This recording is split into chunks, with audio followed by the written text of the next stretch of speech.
This is the second session of a three-part introductory course on how to access inner peace through IPP. In the first session, we emphasized the importance of just becoming familiar with the utter stillness of pure awareness. One might call it coming from one's deepest place, from spirit. In the psychological traditions, just from pure consciousness. Whatever you call it, by its nature, it's present and it's still, and it's deeper than the thinking mind. And we emphasized how to just witness what's going on in one's physical body and one's emotions, in one's thinking, witnessing one's own ego and behavior. And in this session, building upon that, we bring another polarity to the fore to talk about. In the prior session, that first session, we talked about the dynamic of open and focus of awareness, that being open to what's happening, focusing on what's happening, being open to what's arising in the scope of focus.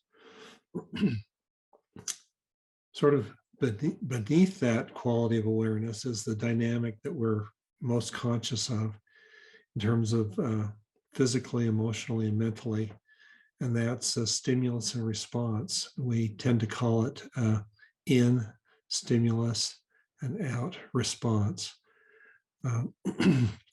Because sometimes it isn't just a response. We are sending out some kind of a message, or we are digesting what's going on, and we initiate. Sometimes it isn't just a response.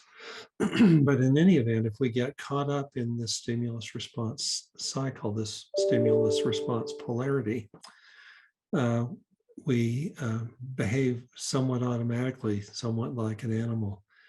And there's a lot of one's functioning where you want that to happen. You don't want to have to think about breathing or think about your heartbeat. Think about a lot of things. It's good to have be habituated, have things happen automatically. But for the things that are most important, where we want to make decisions, and we're caught in the stimulus response, that's where we run into problems, where we're not really present and open to what's happening in the moment. We are responding based a lot upon our concepts and our history of behavior that we've learned responding to certain type of environments and whatnot. And so the still point of this in and out quality is just a place of openness. And in the first instance, it's just an openness to being aware of our own thinking, and just what they call metacognition is thinking about our own thinking. People who automatically just respond verbally or whatever without thinking, oftentimes you say they don't have a filter. That's functioning without metacognition. And most adults learn to pause at the moment, to give a little bit of reflection about what's going on. And only when you're not triggered or angry or dealing in some type of a situation where you're move into sort of a stimulus response, we have a moment where we kind of reflect, we notice what's going on. And you might notice people who are observe a lot, who don't automatically jump in, who consider things just a little bit. They're exercising metacognition. What we bring into this equation from an IPP perspective is, rather than just being open to metacognition, we're open to awareness. We stop the stimulus response or the in and out cycle, and are open to our deeper intuitions. We're open to just a pure awareness or pure consciousness in this regard. So that awareness, that stillness penetrates down into uh, our mental, emotional, and physical cycles. And that enables us to come from a deeper, more intuitive place. And on a physical level, this is often talked about as being in the flow. Your body has a certain intelligence and awareness. And somebody who's a well-trained athlete performs highly, isn't just thinking about, well, what am I going to do now? They're very present, and they're coming from their deepest awareness. All of their training is present, able to respond to the situation or to move appropriately in the moment. This is made most explicit in the Eastern martial arts, where there's a conscious practice of becoming very still at one center so one can respond quickly and intuitively, more quickly than the thinking mind can respond, more intuitively than the thinking mind can calculate, because there's a deeper awareness, an awareness that is able to draw upon the intelligence that is there and just to be in the flow, in the moment. And particularly when you are involved, just everyday folks who aren't highly trained athletes are involved in a physical activity that is highly repetitive, like jogging or being on a bicycle or a treadmill. Oftentimes you can just sort of perform and function and let the thinking mind just stand aside and just sort of be in a flow in the moment. And if you train in a sport where you're reacting and performing and whatnot, you learn to do this deeply and automatically. And that's being open to the intuition and the wisdom and the quickness and the appropriateness of how the physical body reacts to things in a physical activity. But we can learn the same thing with regard to how we behave emotionally, how we behave mentally, our general behavior. And that is when we learn to identify more deeply with that stillness, with that deepness is coming from our deepest place of source or inspiration, and to perform and be in the moment, we find a deeper wisdom. And it also tends, when we get our ego out of the way and our fears and our concerns, personal ego concerns out of the way, there tends to be more compassion there as well. It tends to be more connected with what's appropriate in the moment. And so the practice is to find situations where you notice yourself maybe reacting and behaving in less than an optimal way, and visualize what you would do the next time, and try to find opportunities to allow an openness to happen, to be in the moment, and to behave from a deeper, more intuitive place. And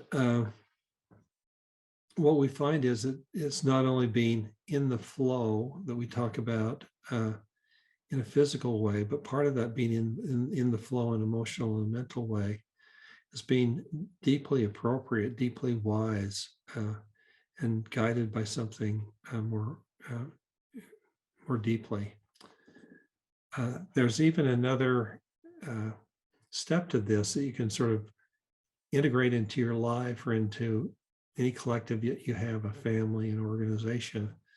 And that is to realize from this place of deeper awareness, we notice as we break apart the stimulus response and have an opening there, we can notice that whatever we think about what's going on, the person that we're dealing with, the organization that we're in, a lot of our assumptions in terms of how we operate, how we work, how we function in a family, are based on a lot of constructs that we have in our mind. This is who this person is. This is how the situation should be dealt with. This is how this organization always functions. And you can go into a situation where you acknowledge that whatever you think is, whatever your assumptions are, whatever your perceptions are, is inevitably somewhat constructed based on your thinking and coping dynamics over a period of time. This is how you perceive the situation. And so the practice is to have the courage to acknowledge to yourself that, I don't know entirely what this situation is. My perception of what the situation is limited. And if things aren't working out optimally, maybe it's because I have some constructs and assumptions that I haven't evaluated, I haven't been open to. So the practice then is to move into a meditative moment or a moment with your group to say, okay, let's forget about what we normally do here, what the assumption is, how I normally respond, and just be more present and be open to that awareness. What is actually happening here? If I observe what's happening in the moment, forgetting about all of my assumptions, I can see more clearly. I can be more deeply connected to reality. I can accept what is in this moment rather than just fighting against it. I can accept what is and not be in denial, see more clearly so that I can respond more appropriately. And not only that, when I come from a deeper place of intuition and inspiration, I can be wiser, I can be more compassionate, I can be more connected to reality. And the result is something that's creative, something that's beautiful, because it's connected more deeply to reality, more deeply to the source of your inspiration, more present with what is actually happening. And there's from this place of not knowing, you naturally will come out of that with an evolved concept of what's happening, how I respond to this, how I perceive this person, how I perceive the situation, how I might structure a process or a concept in a way that's just a little bit different, because I've gone through this process of not knowing in my mind and in my emotions and in my other habituations, to be more present, to create a new construct, a new way of performing. And so that's a special practice in and of itself. And so we move, in summary, from a situation where you create a pause in the stimulus response cycle of the in and out cycle, so that minimally you can have a little bit of metacognition going on to say, in the moment, I can kind of observe what's happening on both sides of this and assess more deeply. But more profoundly, I can come from a deeper, more intuitive place and be in the flow, physically and emotionally and mentally, and perform in my role as a professional, as a parent, as a partner, from a deeper, more intuitive place. Or I can very consciously be open to the inspiration that comes from being open to pure awareness in the moment, and access a deeper wisdom connected to the source, you might call it, or to your higher self, however you frame that. And you'll find that you have a more profound way of responding in the moment, a more loving way, a more connected way. And then to turn this into a practice of not knowing, of not knowing, so you could connect to the source of knowing and being present in the moment to create a new way of knowing, a more emergent way of knowing, a more authentic and creative way to respond to environments and to situations.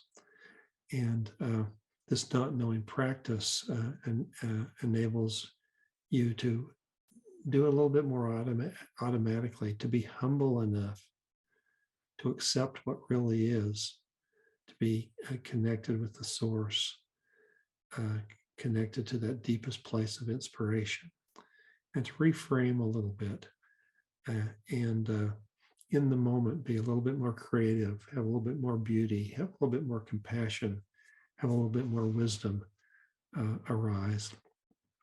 So that's the essence of accessing this inner stillness by creating an interruption, an opening in this stimulus response, in this in and out cycle, by accessing that deeper awareness, being connected to the source, and being humble enough that you can be more creative, wiser, more compassionate, and more effective in everything that you do.